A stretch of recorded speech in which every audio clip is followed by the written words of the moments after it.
Good morning, everyone. Have my cup of coffee and been in there getting you guys the updated video on what's going on here. Ah, man. Well, I look forward to a very busy and prosperous work day, but there's some things that I want to talk to you about as well. Real life stuff, true to heart stuff. Not always sunshine, but true to heart stuff. So let me get the guys here going on a few things, and I'll come back and let's have a little talk. All right, so I got them all kind of started and going. So I just want to take a minute before I have to hit the road and go to the City Hardware building supply to pick up some items for here. I want to spend just a moment and talk with you guys about something, and it's not always a pretty subject, but it's real life. When you're an expat, when you're a foreigner, and you choose to go to another country that's far from home, and you got a life like I have going on here, I'm deeply entrenched here. There's going to be times things are going to happen back home that's going to put you in a tough emotional position. And one of those biggest things is if there's someone that you truly love that got hurt, or you lose somebody that you love and you're far away from there. That's what I'm experiencing now. That's what I experienced on my last trip here. Last time I was here, I lost my uncle Thomas. And I loved my Uncle Thomas. Now I'll tell you, we were close to each other, and I didn't spend just a ton of time with him, but we were close. We had a heart for each other, you know. Absolutely did.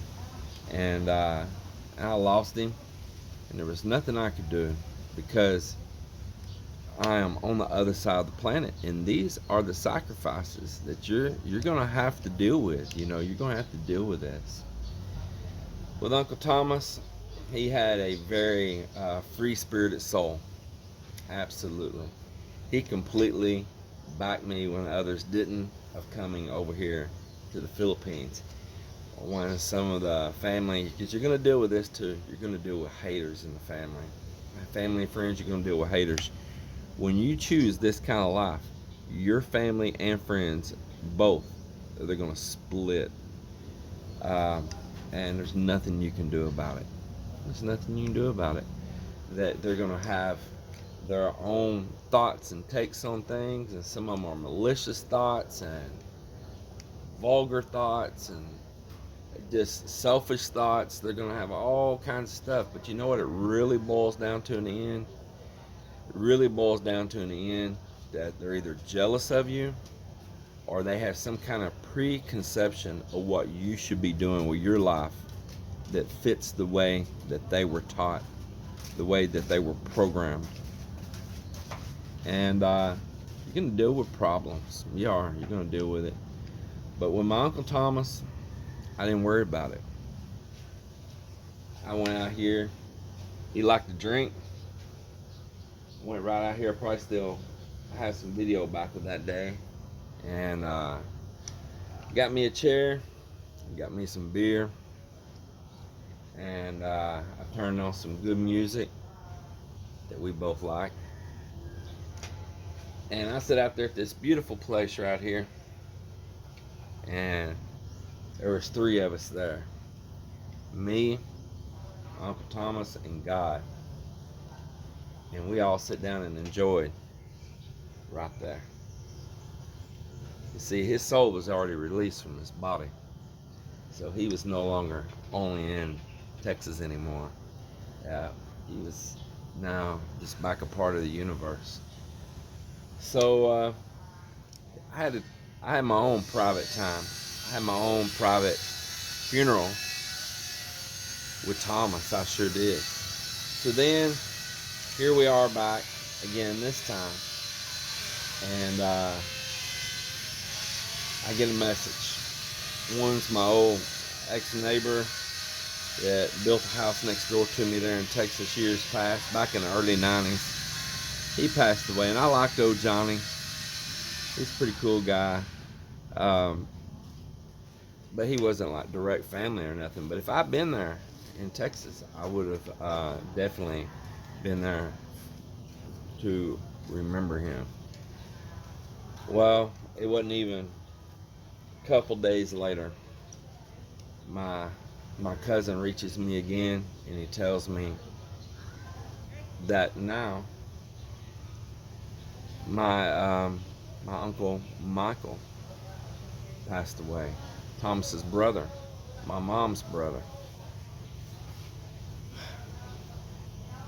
Man, that got me again, because here I am.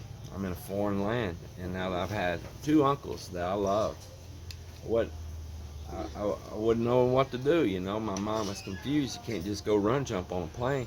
You know how hard it was for us to get in here? You see everything we have going on? For me to return there would be absolute travel and financial catastrophe. It was just so hard getting in here. But these are things you got to deal with. You got to deal with it. And you got to have peace with yourself, and you got to make the family understand that you do care. You care. I care. I love them. Man, my cousin Craig, his wife Holly, that's my Uncle Michael's son. Their children, everything. I wish I could be there for them. My Aunt Betty, his wife, I wish I could be there for them and hug them and love them, and know that even though I'm still over here on the other side of the world and not back there with you, that I still love you. I still care. You are still my family. And you got to deal with that. You're going to find yourself in these situations.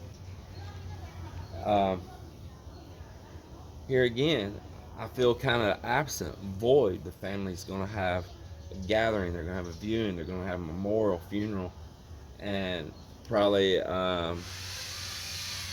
some food and just mourn. And this is my choices. This is the things that you're going to deal with when you live this life like this. When you separate yourself from those people that you grew up with, that you're direct family and all. In all honesty,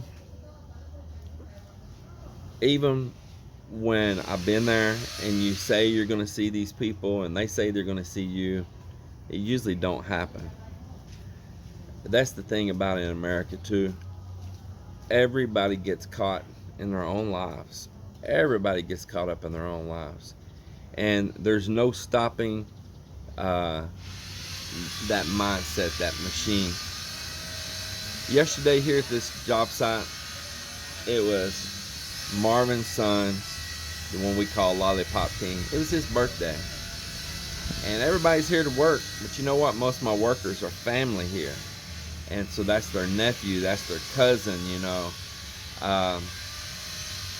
They didn't ask me to. I just did it. I said, we're working half day and we're spending the rest of the day to celebrate his birthday. And that's exactly what we did, because that family is more important. But in the U.S., we find ourselves behind our walls, behind our fences, our doors, only me, and we don't come out, we don't visit. And it's just, it's bad. It used to not be that way, but it is now.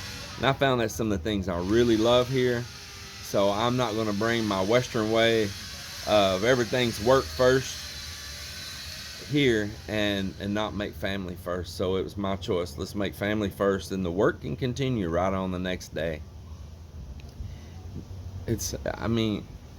What is all of this if you're not happy and living first? Well, I hope I ain't losing none of y'all on this, but I'm just telling you, it's a life lesson. There's a life lesson going on here, and it's an expat lesson too. If you're going to be far away from home, and right now it's tougher than ever because travel restrictions and all. It's hard here right now, to go between country to country. So you're just not going to run to the airport and jump on a plane and say, I got to go home. That's going to be a devastating event. Well, today, again, I got another message from my cousin that my old friend Paul Allen, that I had just visited with right before we come here. He came to the hayfield where I was at and hung out with me there for a while. Man, we talked and visited, and um, he was sharing, things going on in his life and stuff, and he's also sharing how proud of me that he is. We'd had a little rough patch in our friendship there for a little while. Again, dealing with the jealousies, dealing with they're jealous of your life, because they're stuck in a rut in theirs. And he got over it though.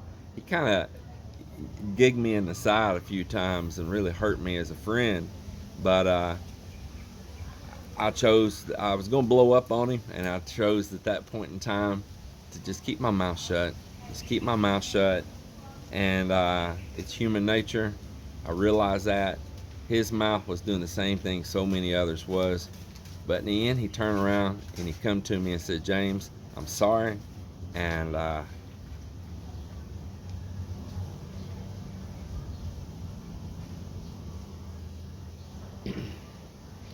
he made the friendship good. He made it whole again. And he did that just recently before I came here. He sure did. Thank you, Paul.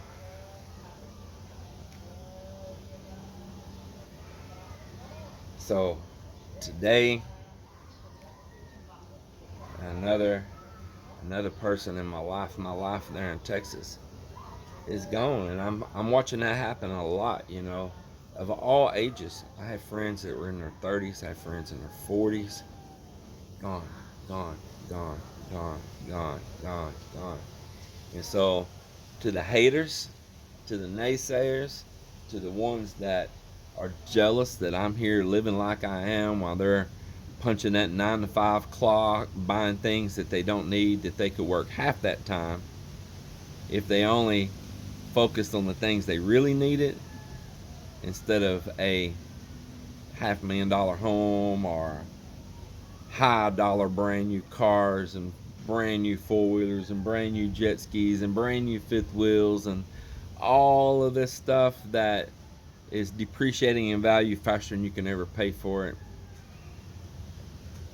Remember, you have a choice too. If you love someone, respect their choice, and I'm going to respect your choice. But don't expect me to have to live the same life that you're living. And maybe if you chose to have, you're jealous of my life. And I know in the heart, serve love Mar. And if you're jealous of my life, then maybe look at your own and look at what you could do to live a little bit more free also, because life is precious.